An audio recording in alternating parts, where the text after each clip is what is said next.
주택에 대한 규제가 심해지면서 규제가 덜한 수익형 부동산에 관심이 늘어나고 있는데요.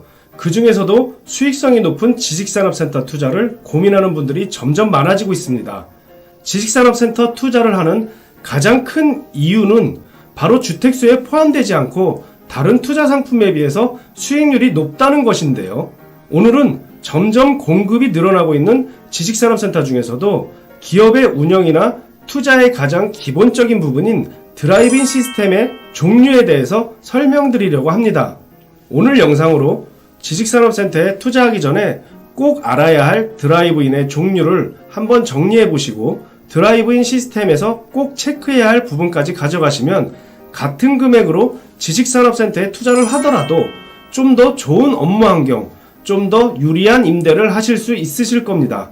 영상을 끝까지 보시고 지식산업센터의 입주나 투자에 대해서 궁금하신 점은 따로 문의 주셔도 되겠습니다.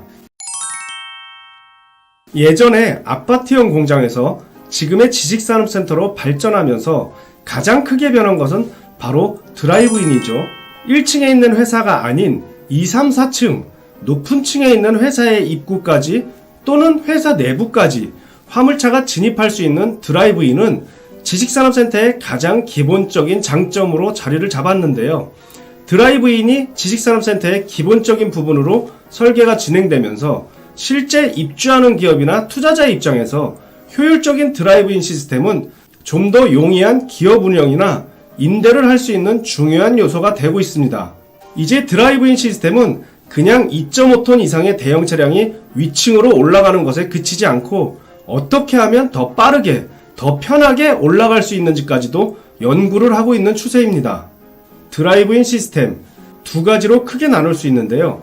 일단 지식산업센터들의 건물을 보시면 건물의 한쪽에서 회전하면서 위층으로 올라가는 경우가 있고 건물의 내부에서 위층으로 올라가는 경우가 있습니다. 첫 번째 경우는 드라이브인이 건물의 한쪽에 있기 때문에 건물 내부에 있는 사무실들 입구에 불필요한 차량의 통행이 덜하다는 장점이 있습니다. 하지만 계속 회전을 하면서 위층으로 이동하기 때문에 올라가는 차량과 내려오는 차량에 마주칠 수 있는 부분이 있기 때문에 도로 폭을 넓게 설계를 해야 한다는 단점이 있습니다. 또 차량이 계속 회전을 하면서 이동을 해야 하기 때문에 피로도가 상대적으로 더 높다고 할 수 있겠는데요. 그에 비해 두 번째 경우의 드라이브인은 직선으로 설계를 할 수 있어서 피로도가 상대적으로 덜하다고 할 수 있겠습니다. 하지만 드라이브인이 내부에 있기 때문에 매연과 소음을 해결해야 하는 문제가 발생하고 내부에 있는 사무실들의 입구에 차량 통행이 많을 수 있다는 점은 단점으로 볼 수 있겠습니다. 또 드라이브인 시스템을 다른 기준으로 두 가지로 구분을 하면 직선형 램프와 회전형 램프로 구분을 할 수가 있는데 아까 말씀드렸다시피 직선형이 회전형보다 접근 피로도가 덜하다고 볼 수 있는데요. 드라이브인 시스템에 따라서 기업들이 입주를 원하는 지식산업센터 또 투자자의 입장에서 임대가 수월한 지식산업센터의 기준이 되기 때문에 우리가 가장 고려해야 할 요소가 바로 드라이브인 시스템입니다.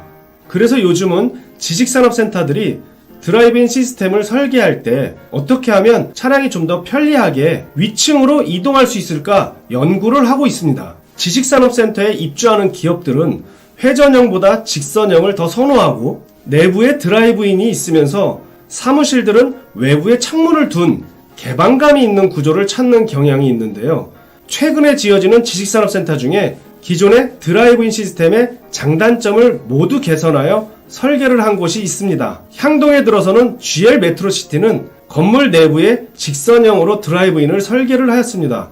건물 내부에 드라이브인이 있으면 발생하는 매연과 소음은 건물 가운데를 비워놓은 중정을 설계하여 해결하였습니다.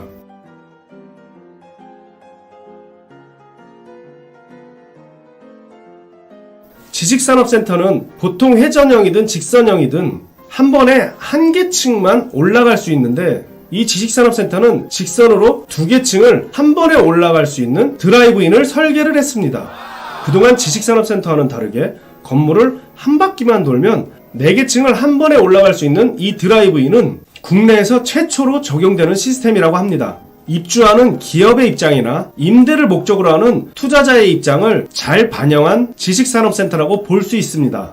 기존의 지식산업센터는 차량 이동의 피로도로 인해서 높은 층보다 낮은 층을 선호하는 경향이 있었는데요. 이렇게 계획이 잘 된 설계의 드라이브인으로 각 층으로 빠르게 이동할 수 있는 것은 낮은 층이 아니라 위층에 있는 사무실도 투자로서 메리트가 유지된다는 점도 알아낼 수 있겠죠. 내부에 드라이브인이 있는 건물은 각각의 사무실 입구에 차량들이 통행을 해야 하죠. 그것 때문에 사무실 앞에 전용 주차 공간을 확보하기 어렵다는 단점이 있습니다. 하지만 GL 메트로시티 지식산업센터는 건물의 규모가 향동에서 가장 크고 폭이 길기 때문에 사무실 앞 주차 공간들도 100% 확보가 가능하다는 점 참고하시면 좋겠습니다. 이제는 지식산업센터의 입주나 투자를 고려할 때 드라이브인 시스템은 가장 기본적이고 중요한 첫 번째 요소가 되었습니다.